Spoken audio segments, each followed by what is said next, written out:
ఎప్పుడెప్పుడా అని ఎదురు చూస్తూ రాబోయే రోజుల్లో ఈ దేశానికి ప్రధాన మంత్రిగా ఒక్క నడిగడ్డనే కాదు, తెలంగాణే కాదు, యావత్ భారతదేశ ప్రజల గుండె చప్పుడుగా వాళ్ళందరి ఆర్తనాదాలకు పరిష్కార మార్గంగా భారతదేశ రూపురేఖలను మారుస్తూ ప్రజాస్వామ్యాన్ని, రాజ్యాంగాన్ని కాపాడడానికి వచ్చిన రాహుల్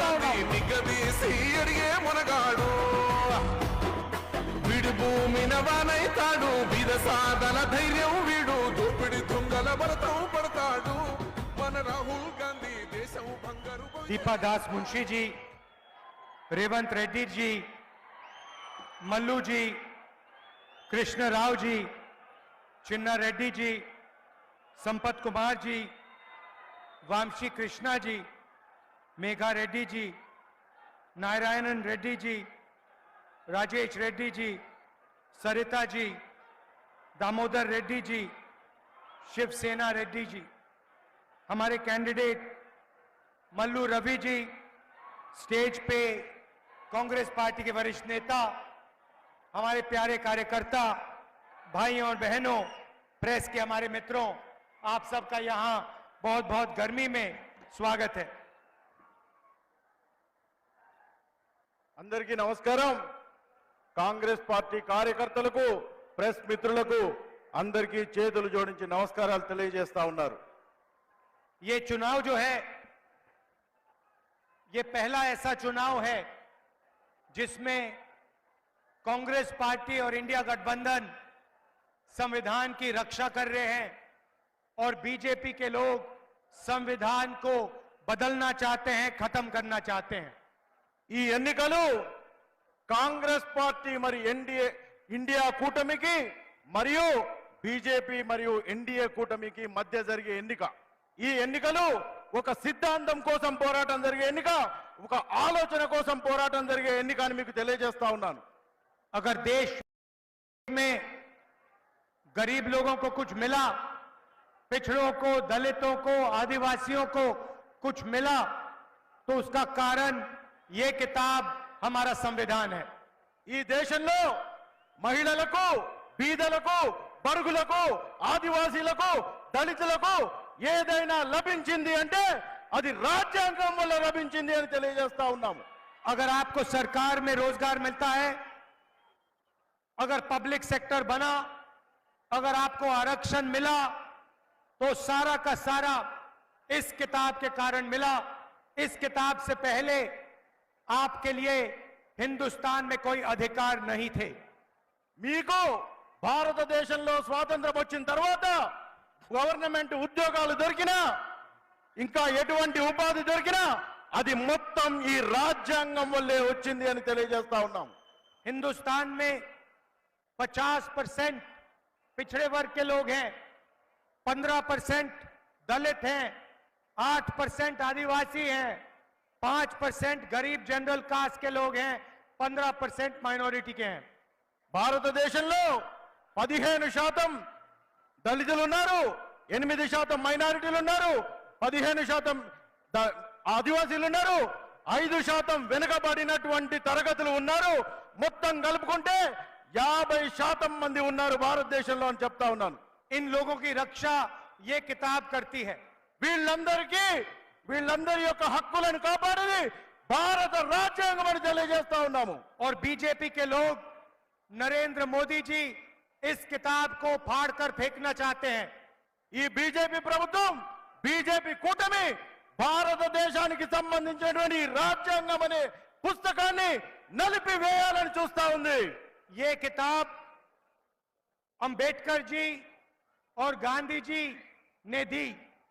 ఈ పుస్తకం అంబేద్కర్ గారు, నెహ్రూ గారు, గాంధీ గారు కష్టపడి బీద ప్రజల కోసం, వాళ్ళ హక్కుల కోసం రాసినటువంటి పుస్తకం అని తెలియజేస్తా ఉన్నాం. कहा जा सकता है कि अंबेडकर जी, गांधी जी के बिना ये नहीं बन सकती थी। అంబేద్కర్ గారు, నెహ్రూ గారు, గాంధీ గారు లేకుంటే రాజ్యాంగం అనే పుస్తకం రచించబడబోయేది అని తెలియజేస్తా ఉన్నాం. बीजेपी अंबेडकर जी के काम को, गांधी जी के काम को नकारना चाहते हैं, खत्म करना चाहते हैं। ఈ బీజేపీ ప్రభుత్వం అంబేద్కర్ గారు, నెహ్రూ గారు, గాంధీ గారు కష్టపడి బడుగులు బలహీనుల కోసం తయారు చేసినటువంటి ఈ రాజ్యాంగం అనే పుస్తకాన్ని చించివేయాలనే ప్రయత్నం చేస్తా ఉన్నారు అని తెలియజేస్తా ఉన్నారు. तो ये चुनाव इस किताब को बचाने का चुनाव है और कांग्रेस पार्टी और मैं आपको आश्वासन देते हैं कि इस किताब को कोई नहीं बदल सकता, कोई नहीं हटा सकता. ఈ పుస్తకాన్ని బీజేపీ ప్రభుత్వం వాళ్ళ కూటమి చించివేయాలనే ప్రయత్నం చేస్తున్నారు. నేను కాంగ్రెస్ పార్టీ మా మిత్రులమంతా కలిసి మీ హక్కులను కాపాడడం కోసం, ఈ పుస్తకాన్ని కాపాడడం కోసం మీకోసం పోరాటం చేస్తా ఉన్నానని తెలియజేస్తా ఉన్నాను. बीजेपी 2-3% लोगों की पार्टी है. బీజేపీ అనే పార్టీ 22 మంది కుటుంబాలను కాపాడడం కోసం ఏర్పడినటువంటి పార్టీ. जो भी नरेंद्र मोदी जी ने पिछले 10 साल में किया, 22 लोगों के लिए किया. నరేంద్ర మోడీ గారు ఈ 10 సంవత్సరాల్లో చేసింది ఏంటి అంటే 22 కుటుంబాలను కాపాడే పని మాత్రమే చేశారు అని తెలియజేస్తా ఉన్నాం. अदानी जैसे अरबपतियों का उन्होंने लाखों करोड़ रुपए कर्जा माफ किया. అదానీ అంబానీల కోసం వాళ్ళ బ్యాంకు రుణాలను 16 లక్షల కోట్ల బ్యాంకు రుణాలను మాఫీ చేశారు నరేంద్ర మోడీ గారు అని తెలియజేస్తా ఉన్నారు. देश के सारे एयरपोर्ट, सारे पोर्ट्स, इंफ्रास्ट्रक्चर, डिफेंस इंडस्ट्री, सारी की सारी इन्होंने एक व्यक्ति को पकड़ा दी. భారతదేశంలో ఉన్నటువంటి విమానాశ్రయాలు, పోర్టులు, ఓడలు, విద్యా సంస్థలు, బ్యాంకులు అన్నిటినీ కూడా అమ్మి వేసి అదానీ అంబానీలను కాపాడే ప్రయత్నం చేస్తా ఉన్నారని తెలియజేస్తా ఉన్నారు. और किसानों का, मजदूरों का ये कभी कर्जा नहीं माफ करते. కానీ 16 లక్షల కోట్లు 22 కుటుంబాల కోసం రుణమాఫీ చేసినటువంటి నరేంద్ర మోడీ గారి ప్రభుత్వం భారతదేశ రైతులకు మాత్రం రైతు రుణమాఫీ చేయదు అని తెలియజేస్తా ఉన్నాము. तेलंगाना की सरकार ने गरीब लोगों के लिए बहुत काम किया. తెలంగాణ ప్రభుత్వం బీదలు పేదల కోసం ఎన్నో పథకాలు తెచ్చింది అనే విషయాన్ని తెలియజేస్తా ఉన్నాం. 30,000 सरकारी नौकरियां तेलंगाना के युवाओं को दी. 30,000 ఉద్యోగాలు తెలంగాణ ప్రభుత్వం నిరుద్యోగులకు ఉద్యోగాలు కల్పించే విధంగా చేసింది అని తెలియజేస్తా ఉన్నాము. 10 लाख रुपए का हेल्थ इंश्योरेंस स्कीम आपको दिया. ఆరోగ్య భద్రత కోసం 10 లక్షల రూపాయలు ఉచితంగా తెలంగాణ ప్రభుత్వం, కాంగ్రెస్ ప్రభుత్వం ఇచ్చిందని తెలియజేస్తా ఉన్నాము. गैस सिलेंडर 500 रुपए के किए. గ్యాస్ సిలిండర్ 500 రూపాయలకే ఇస్తా ఉన్నామని తెలియజేస్తా ఉన్నాము. महिलाओं के लिए फ्री बस ट्रैवल किया. మహిళల కోసం ఉచిత బస్సులు తెలంగాణలో ఇచ్చామని తెలియజేస్తా ఉన్నాము. और 200 यूनिट फ्री बिजली के आपको दिए. 200 యూనిట్ల ఉచిత కరెంటు కూడా ఉచితంగా తెలంగాణ ప్రభుత్వం ఇచ్చిందనే విషయాన్ని తెలియజేస్తా ఉన్నాము. मैंने आपसे कहा कि हिंदुस्तान में 50% पिछड़े, 15% दलित, 8% आदिवासी, 15% माइनॉरिटी के लोग हैं.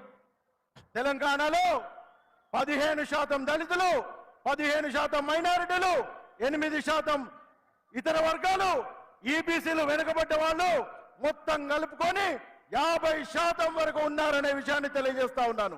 उनकी सच्ची आबादी और उनकी भागीदारी के लिए हमने तेलंगाना में कास्ट सर्वे, जाति जनगणना लागू किया है. ఏ కులంలో ఎంతమంది ఉన్నారు, మీ బలం ఏంటి, మీకు ఎన్ని డబ్బులు రావాలి, మీకు ఏం చేయాలి అనే దానికోసం జాతీయ కుల గణన అనేటువంటి పథకాన్ని తీసుకొచ్చి భారతదేశంలో తెలంగాణలో ఉన్నటువంటి ప్రతి జాతి యొక్క బలాన్ని తెలియజేసే పని కూడా తెలియజేస్తా ఉన్నామని తెలియజేస్తా ఉన్నాం. इससे तेलंगाना की जनता को पता लग जाएगा, दलितों को, आदिवासियों को, पिछड़ों को पता लग जाएगा तेलंगाना में उनकी कितनी भागीदारी है और कितनी आबादी है. దీంతోనే దళితులకు, బీదలకు, బడుగులకు, బీసీలకు, ఆదివాసీలకు మీ శక్తి ఎంత, ప్రభుత్వంలో మీ వాటా ఎంత అనేది కూడా తెలుసుకోవచ్చు అని తెలియజేస్తా ఉన్నాం. और यही काम दिल्ली की सरकार आने के एकदम बाद हम करने जा रहे हैं. ఇదే పని, ఇదే పథకం ఢిల్లీలో కాంగ్రెస్ పార్టీ రాగానే అక్కడ కూడా చేస్తామని తెలియజేస్తా ఉన్నాము. और हम पता लगाएंगे कि इस देश के धन में कितना धन दलितों के हाथ में है, कितना आदिवासियों के हाथ में है, कितना पिछड़े वर्ग के हाथ में है. ఈ దేశంలో ఎంతమంది ఆదివాసీలు ఉన్నారు, ఎంతమంది బీసీ బిడ్డలు ఉన్నారు, ఎంతమంది ఎస్సీ ఎస్టీలు ఉన్నారు, మైనారిటీలు ఉన్నారు అనే విషయం తెలిసిన తర్వాత మీ భాగస్వామ్యం ఈ ప్రభుత్వంలో ఎంతుంటే అంతకు తగ్గట్టు మీకు వాటా వచ్చే విధంగా ప్రయత్నం చేసేటువంటి కుల గణనలు తీసుకువస్తామని తెలియజేస్తా ఉన్నాము. छोटा सा उदाहरण देता हूं। हिंदुस्तान में सबसे बड़े मुद्दे महंगाई, बेरोजगारी, मगर मीडिया कभी इन चीजों के बारे में नहीं बोलती। భారతదేశంలో అతి పెద్ద సమస్యలు నిరుద్యోగం, ధరల పెరుగుదల, కానీ ఈ విషయాలను మన మీడియా సోదరులు పట్టించుకోరు అనే విషయాన్ని తెలియజేస్తా ఉన్నాం. क्योंकि मीडिया में ना एक पिछड़ा है, ना एक दलित है, ना एक आदिवासी है। ఎందుకంటే మీడియాలో ఒక్క దళితులు లేరు, ఆదివాసీలు లేరు, మైనారిటీలు లేరు, బీసీ బిడ్డలు లేరు అనే విషయాన్ని తెలియజేస్తా ఉన్నాము. हिंदुस्तान के तो 200 सबसे बड़ी कंपनियों में आपको एक दलित, एक आदिवासी, एक पिछड़े वर्ग का व्यक्ति नहीं मिलेगा। మీకు ఈ మీడియాకు సంబంధించినటువంటి పెద్ద పెద్ద కంపెనీల్లో ఒక్క బీసీ బిడ్డ గాని, దళిత బిడ్డ గాని, ఆదివాసీ బిడ్డ గాని పెద్ద పెద్ద ఉద్యోగాలలో ఉండరు కాబట్టి ఉండరు అని తెలియజేస్తా ఉన్నాము. जाति जनगणना से हिंदुस्तान की सच्चाई सबके सामने आ जाएगी। జాతీయ జనగణనతోనే భారతదేశం యొక్క అసలైన కుల ముఖ చిత్రం బయటకు వస్తుంది అనే విషయాన్ని తెలియజేస్తా ఉన్నాను. और क्रांतिकारी राजनीति जाति जनगणना के बाद शुरू होगी। దాని తర్వాత ఒక విప్లవాత్మకమైనటువంటి భారతదేశ ముఖ చిత్రం భారతదేశానికి, భారతదేశ యువకులకు అవపడుతుంది అనే విషయం తెలియజేస్తా ఉన్నాం. बीजेपी रिजर्वेशन को खत्म करना चाहती है। बीजेपी रिजर्वेशन को खत्म करना चाहती है। బీజేపీ ప్రభుత్వం భారతదేశంలో రాజ్యాంగం వల్ల మీకు లభించినటువంటి రిజర్వేషన్లను తీసివేయాలనేటువంటి ప్రయత్నం చేస్తా ఉంది అని తెలియజేస్తా वो ఉన్నాం. हमेशा से रिजर्वेशन के खिलाफ हैं। उनके बड़े बड़े नेता कहते हैं कि रिजर्वेशन खत्म होना चाहिए।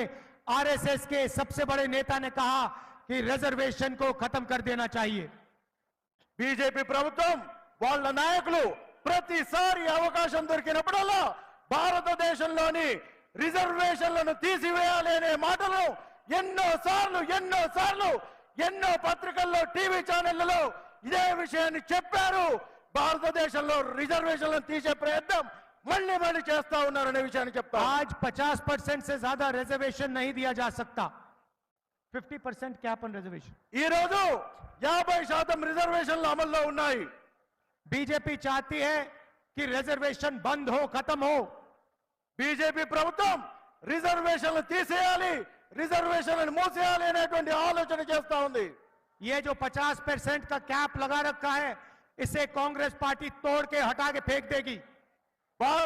భారతదేశంలో కాంగ్రెస్ పార్టీ ప్రభుత్వం రాగానే 50% రిజర్వేషన్ల కంటే మించి రిజర్వేషన్లు ఇస్తాది అనే విషయాన్ని చెప్తా ఉన్నాము. अगर आपके पिछड़ों की आबादी 50% है, दलित 15% है, आदिवासी 8% है, तो 50% के कैप का कोई मतलब नहीं है।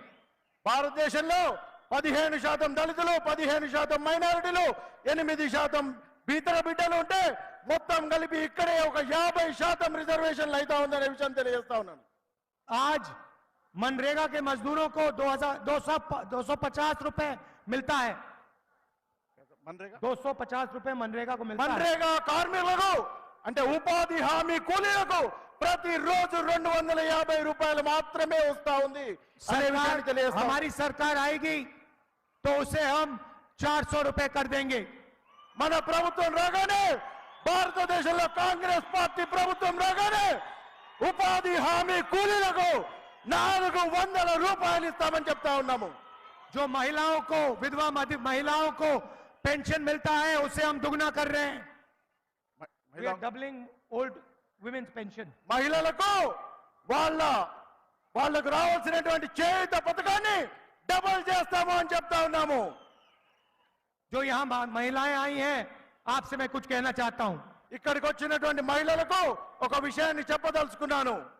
21वीं सदी में स्त्री और पुरुष दोनों जॉब करते हैं, मजदूरी करते हैं।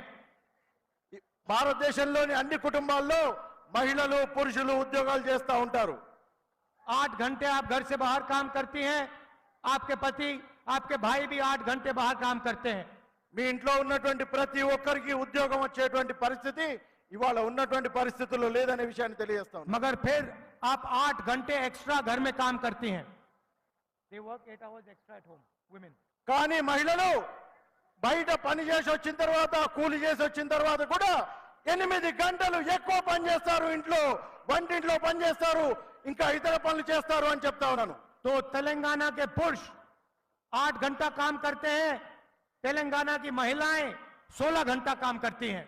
భారతదేశంలోని పురుషులు మగవాళ్ళు 8 గంటలు పనిచేస్తే మహిళలు బయట 8 గంటలు, ఇంట్లో 8 గంటలు, మొత్తం 16 గంటలు పనిచేస్తారని చెప్తా ఉన్నాను. शायद ये बात पुरुषों को अच्छा ना लगे, मगर ये हिंदुस्तान की सच्चाई है। ఇది ఎవరు ఒప్పుకున్నా ఒప్పుకోకపోయినా ఇది మాత్రం నిజమనే విషయాన్ని తెలియజేస్తా ఉన్నాను. और इस एक्स्ट्रा 8 घंटे के लिए महिलाओं को कुछ पैसा नहीं मिलता है। కానీ ఈ 8 గంటలు పనిచేసిన ఎక్కువ పనితనానికి మాత్రం ఎక్కడటువంటి చెల్లింపు ఉండదు అనే విషయాన్ని చెప్తా ఉన్నాను. इसीलिए हमारी सरकार एक ऐतिहासिक क्रांतिकारी काम करने जा रही है। కాబట్టి భారతదేశంలో కాంగ్రెస్ పార్టీ రాగానే ఒక అపూర్వమైన అద్భుతమైన ప్రణాళికను పథకాన్ని మీ అందరికీ తీసుకొస్తాను అని చెప్తా ఉన్నాను. दुनिया में किसी भी सरकार ने ये काम करने का सोचा भी नहीं है। బీజేపీ ప్రభుత్వం ఇటువంటి పని చేసి ऐसे दुनिया में किसी सरकार ने ये काम नहीं सोचा है। భారతదేశంలోనే కాదు ప్రపంచంలోనైనా ఇటువంటి పథకాన్ని ఏ ప్రభుత్వం కూడా ఇంతవరకు తేవాలి అనేటువంటి ఆలోచనను చేయలేదు. हम हर गरीब परिवार की लिस्ट बनाएंगे।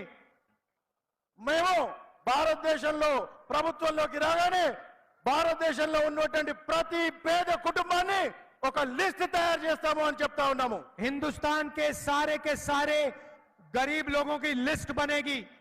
భారతదేశంలో ఉన్నటువంటి ప్రతి కుటుంబం, పేద కుటుంబాన్ని గుర్తించి ఒక లిస్ట్ తయారు చేస్తాము అని చెప్తా ఉన్నాము. हर गरीब परिवार में से एक महिला का नाम चुना जाएगा। ప్రతి పేద కుటుంబంలో నుంచి ఒక మహిళను గుర్తిస్తాము అని తెలియజేస్తా ఉన్నాము. और उस महिला के बैंक अकाउंट में साल का 1 लाख रुपया हमारी सरकार डाल देगी। భారతదేశంలో కాంగ్రెస్ పార్టీ ప్రభుత్వంలోకి రాగానే ప్రతి బీద కుటుంబం నుంచి ఒక అక్కకు, ఒక మహిళకు ₹1,00,000 ప్రతి సంవత్సరం డిపాజిట్ చేస్తాము వాళ్ళ బ్యాంక్ అకౌంట్ లో చెప్తా ఉన్నాము. 8,500 रुपए हर महीने, खटाखट साल के 1 लाख रुपए। ప్రతి సంవత్సరం, ప్రతి నెల ₹8,500 టకాటక్ అని మీ బ్యాంక్ అకౌంట్లలో డిపాజిట్ అవుతుంది అని తెలియజేస్తా ఉన్నాము. अगर मोदी 22 अरबपति बना सकता है तो हम करोड़ों लाखपति बना सकते हैं। మోడీ గారు 22 మందిని, 22 కుటుంబాలను బాగా ధనవంతులను చేస్తే నేను భారతదేశంలో ఉన్నటువంటి ప్రతి కుటుంబాన్ని ధనవంతులను చేసే పని చేస్తాను అని చెప్తా ఉన్నాను. नरेंद्र मोदी जी ने हिंदुस्तान के युवाओं को बेरोजगार बनाया। నరేంద్ర మోడీ గారు భారతదేశంలో ఉన్నటువంటి చదువుకున్నటువంటి విద్యార్థులను నిరుద్యోగంలో ఉంచారు, నిరుద్యోగులుగా మిగిల్చారు అని చెప్తా मैं ఉన్నాను. 4000 किलोमीटर कन्याकुमारी से कश्मीर चला, रास्ते पे लाखों बेरोजगार युवा मिले, कहते हैं नरेंद्र मोदी ने हमें बर्बाद कर दिया। నేను కశ్మీర్ నుంచి కన్యాకుమారి వరకు భారత్ జోడో యాత్ర 4000 కిలోమీటర్లు నడిచినప్పుడు ఎంతో మంది యువకులు తమ బాధలు చెప్పారు. మేము పీజీలు చదువుకొని, పిహెచ్డీలు చదువుకొని ఉద్యోగం లేక నిరుద్యోగులుగా మిగిలిపోయామనే విషయాన్ని చెప్పారు. उन सब युवाओं से मैं कहना चाहता हूं, हम आपके लिए एक नया स्कीम, पहली नौकरी पक्की वाला स्कीम ला रहे हैं। అటువంటి నిరుద్యోగులకు నేను ఇక్కడి నుంచి చెప్తా ఉన్నాను, మొదటి ఉద్యోగం పక్కా అనే విషయాన్ని తెలియజేస్తా ఉన్నాను. अमीर लोग के बेटे अप्रेंटिसशिप करते हैं, जॉब मार्केट में जाने से पहले 6-7 महीने की उनको टेम्पररी नौकरी मिलती है। వారు పీజీ గాని, డిగ్రీ గాని పూర్తి చేసిన తర్వాత మొట్టమొదటి ఉద్యోగంలో, అన్ని ప్రభుత్వ ఉద్యోగాల్లో, ఎక్కడైనా సరే యూనివర్సిటీలో కానీ, ఆసుపత్రుల్లో కానీ వారికి మొదటి ఉద్యోగం పక్కాగా ఉంటుందనే విషయం తెలియజేస్తా ఉన్నాను. ये मौका हिंदुस्तान के बेरोजगार ग्रेजुएट्स को, डिप्लोमा होल्डर्स को नहीं मिलता।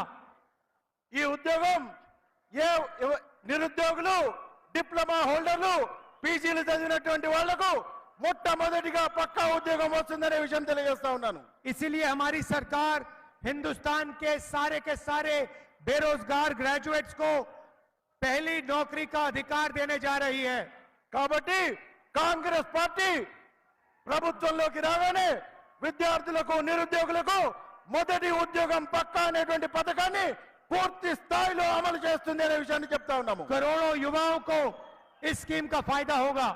చాలా మంది, కోట్ల మంది యువకులకు, నిరుద్యోగులకు ఈ పథకం ద్వారా లబ్ధి చేకూరుతుంది అనే విషయాన్ని చెప్తా ఉన్నాము. प्राइवेट सेक्टर में, पब्लिक सेक्टर में, सरकारी अस्पतालों में, सरकारी ऑफिसेज में, सरकारी कॉलेज यूनिवर्सिटी में नौकरियां मिलेंगी।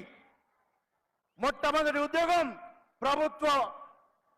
ప్రభుత్వ కంపెనీలు, ప్రైవేట్ కంపెనీలు, విశ్వవిద్యాలయాలు, ఆసుపత్రులు, ఇతర ప్రైవేట్ సంస్థల్లో మొట్టమొదటి ఉద్యోగం గ్రాడ్యుయేట్లకు, పీజీలకు, డిప్లొమా చదివిన వాళ్లకు తప్పనిసరిగా వస్తుంది అనే విషయాన్ని తెలియజేస్తా ఉన్నాం. 1 साल की नौकरी होगी और साल के 1 लाख रुपए हर ग्रेजुएट के बैंक अकाउंट में डाले जाएंगे।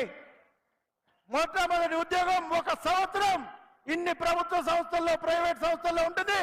జీతం కింద 1 లక్ష రూపాయలు మీ బ్యాంక్ అకౌంట్ లో డిపాజిట్ అవుతామని తెలియజేస్తా ఉన్నాము. 8,500 रुपए महीने के, 1 लाख रुपए साल के, 8,500 రూపాయలు ప్రతి నెలకు, సంవత్సరానికి 1 లక్ష రూపాయలు మీ బ్యాంక్ అకౌంట్ లో వస్తాయని చెప్తా ఉన్నాను. और हिंदुस्तान को दुनिया की सबसे बेहतरीन ट्रेंड वर्कफोर्स मिलेगी।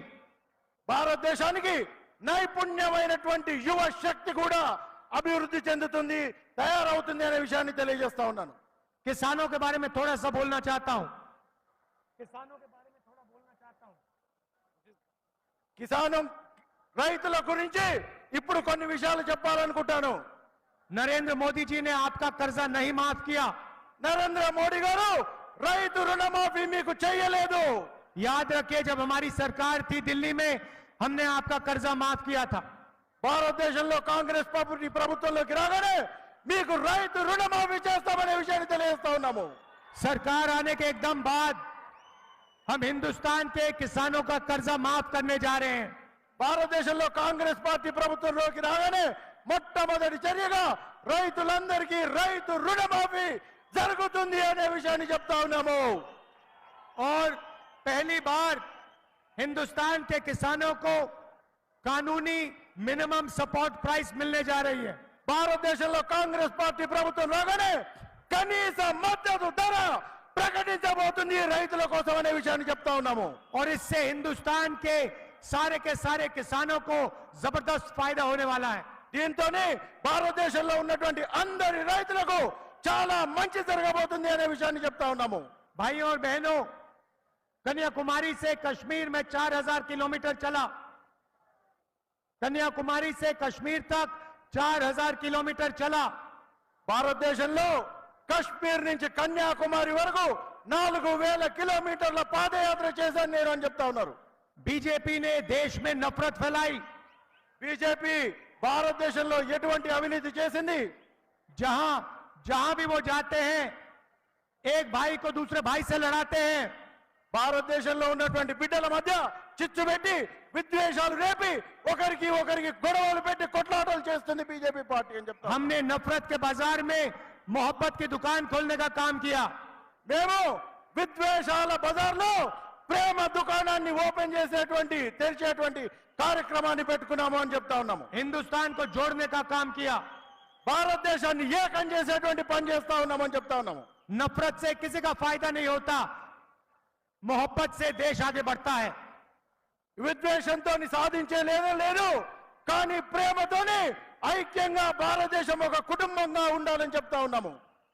मैं आपसे कहना चाहता हूं कि आप गरीबों की सरकार चुनिए, किसानों की सरकार चुनिए, पिछड़ों, दलितों, आदिवासियों की सरकार चुनिए।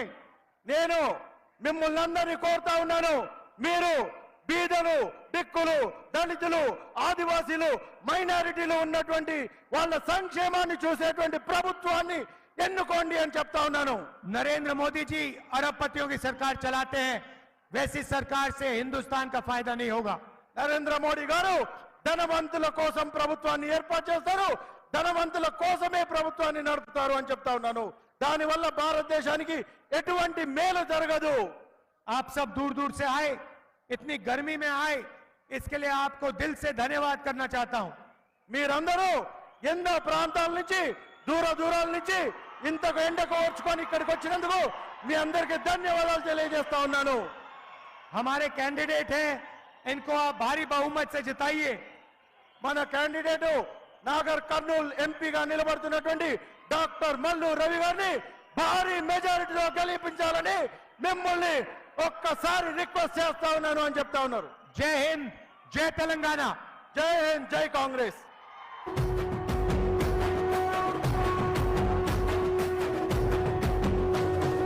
మూడు రంగుల జెండా బట్టి సింగమోలే కదిలే నాడు ఒక్కరు కాంగ్రెస్